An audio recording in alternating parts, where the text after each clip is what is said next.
Hello, everyone. Welcome back to the Hot Mic Show. I'm your co-host, and this is your host, Sarah. Today, we're going to be talking about the transition from civilian to military Austin, why are you lifestyle wearing that outfit? and to A school. I'm wearing this outfit because we haven't shot a Hot Mic video in like probably 2-3 weeks. Let's sit down. We're in a new studio. We just moved into a house. This is our 2-car garage right here. So we sacrificed our 2-car garage to make a studio for the Hot Mic Show. That's how much we love doing this show. And I decided to dress up. Let me know in the comments if you think this should be if you think this should be an every show thing. But we appreciate all your support and all your comments and everyone watching the show. But specifically, I have a question from Justin Ernst. Is there any way you could do a video on the process of boot camp to A school? Like that transition, because I can't find any information on it. Your wish is my command. That's what we're going to talk about today. Sarah, you can just stand by and provide the ad libs or something. Well, like I'll just make sure you say it clearly, because sometimes you just ramble and you don't tell it. People don't understand. I'm a rambler, and I'm freestyling this too, and this jacket's super tight. So yeah, I know. Let's get started.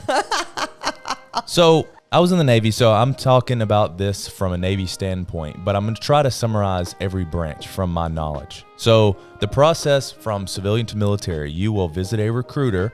That is the only way that you can attain a contract. I wish it was virtual. I know there's. I thought you were talking about boot camp to A school, not the. Well, he said, and the whole transition. So I'm going over the whole transition. Okay. So we're going to go civilian to military boot camp and then to A school. You go to a recruiter, that's how they can attain all your paperwork. If you have credits from college, if you have different injuries that you have sustained throughout the years before the military, they have to have all of that. And then they send you to MEPS, Military Entrance Processing Station. You'll go to a local MEPS takes about a day or two. You'll get everything looked at, your bones, your joints, everything looked at. It's very in-depth. Oh, like a health assessment, you mean? Like a health assessment, except with the... Yeah. They check for hemorrhoids and everything like that. So after that, after you're approved at MEPS, you will pick a MOS or rate, as we say in the Navy. From there, that's when they tell that if you're qualified for a certain rate. So if you take a test, I thought. Well, you take the ASVAB. You didn't say that. Okay, you take the ASVAB, your medical stuff, all your previous history, and when they have all this packaged together, that's when they reveal the potential rates that they have for you, along with whatever they have available. Like if you're qualified for HM and they don't have HM contracts available, you're not going to get What the heck is HM? H&M, that store? That Corpsman. shop it? HM is Corpsman. What's a Corpsman? A field medical specialist. Like I'm trying to break it down into civilian terms. Like what is that, a nursing assistant or something? It's like a nurse. EMT. Yes, EMT, nurse, whatever. They're trained in completely different things. But after you have your rate or your MOS that you are qualified for and you get the contract, you will get a ship date. From there, you will go on to boot camp. You will complete boot camp. A ship date means that's when you go to boot camp. Yes. You'll get your ship date, 7 to 8 weeks for Navy. I think it's like 7 to 9 weeks for Army. I think it's like 13 to 15 weeks for Marine Corps. I think it's 7 to 8 for Air Force as well. After boot camp, that's when you will go to your A school in the Navy. If you're in the Army or Marines, you'll go to your MOS school. From there, you could have a waiting period because there's a pipeline you have to go through. You can graduate boot camp. If they don't have a place for you at A school yet, you may stay in Great Lakes at Training Service Center, which is right across the road, for 2 or 3 weeks, or they may take you to A school and put you in holding there. There usually is always a hold. I was on hold for 2 weeks for So what'd you do training. for 2 weeks? Nothing? We have to muster like one time. What's a muster? It means gather together. So for 2 weeks straight, you didn't do anything. You partied. I didn't party. I was in the pool training every single day. But you didn't have to go to work. No, you don't. When you class up for A school, that's when you start attending your A school. You'll have a regular daily schedule. You'll have probably PT Monday, Wednesday, Friday, or just Wednesday. Okay, so I have a question. Let's back up really quick. I'm backing up. Okay, before you go in the military, you take that test and you already described what A school you're going to go to even before you finish boot camp? Yes.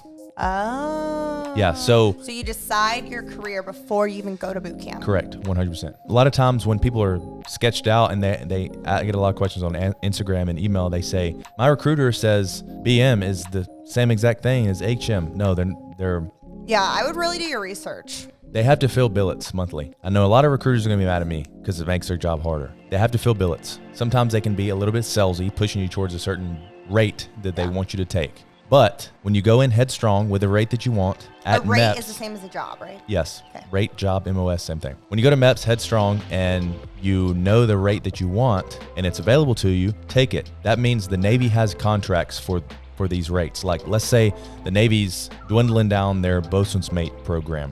They're probably not going to have a lot of contracts available for you to go into BM. If they're trying to bump up their MAs, MA is going to be plentiful to everybody. So the Navy has to offer these certain contracts before you even pick them. Okay, let's put it in English. So they might have more jobs for like the dishwasher compared to the hostess at the restaurant. Yes. But they have to meet certain requirements. So when you do work with a recruiter, again, and one thing Austen would suggest, and I think anyone I've already know suggest, really do your research on what job you want. Yeah, like what job or rate or whatever you guys call it that you want, because again, you could be pushed to do something that you're not gonna like. And again, I think that's why a lot of people might view military in one way or another, like, oh, it sucks, or oh, it's amazing, or whatever. But it is how much you make out of it. But your job does affect you a lot, I feel like, especially people doing long shifts. Yeah. So hopefully I covered from civilian to boot camp, and then from boot camp to A school. Like I said, you may wait, 2 or 3 weeks. Here's a true story. When I didn't pass dive training, I picked up a contract for MA.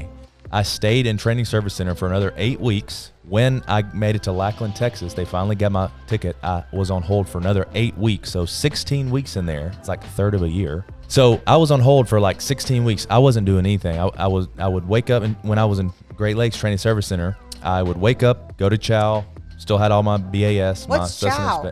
Food. Go to chow, go to lunch, dinner, work out. Pretty much didn't do anything. When I got to Lackland, we were on hold phase 0. Couldn't leave the base, couldn't wear anything other than a uniform. Had to get up and shine brass for 8 hours a day. It was really relaxed, but it sucked. Just prepare yourself. If you do have to have a little bit of a hole, whether it's the holidays or whether there's a command stand down or something, you may be on hold. And it's not really the worst thing ever. So my question is, you went in originally with the rate that you were going to be a diver. Yes. Okay.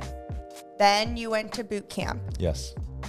After boot camp, you went to dive school. No, I went to pre-dive school in Great Lakes. Okay, so then you went to pre-dive school. Mm-hmm. That didn't work out. Then you met with another recruiter to get another job. Yes, I went to a civilian classifier to get another job. So I reclassed. I re-rated.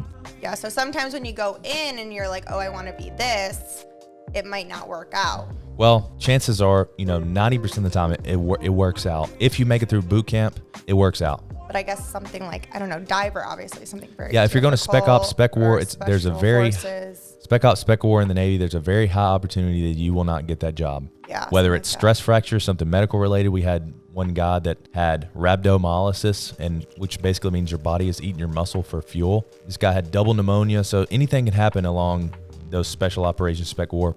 You don't have to be that thing, but those jobs are very to make intense. you have to re-rate. Yeah. So I would feel like that too. So hopefully that answered your question. Thanks for asking. If you want to ask a question, feel free to email us at sara@austenalexander.com. That's sara@austen Alexander.com. And we're going to do a shout out for our friends Gerardo over here. Almanzo. Almanzo. Is that how we say your name? Gerardo Almanzo. So again, I don't understand how you graduated college. You can't even read. I'm smart. Thank you so much, guys, for watching the Hot Mic Show. Don't forget to give it a thumbs up and subscribe. What do you think about the new studio? Let us know what you think about Austen's attire. He needs something better. Austen Alexander. And Sara Olson. Signing out. Hey guys, I hope you enjoyed this episode of the Hot Mic Show. If you want to catch more Hot Mic episodes, you can click the link to my left. Or if you want to subscribe, you can click the link below that link. Thanks again. See you in the next episode.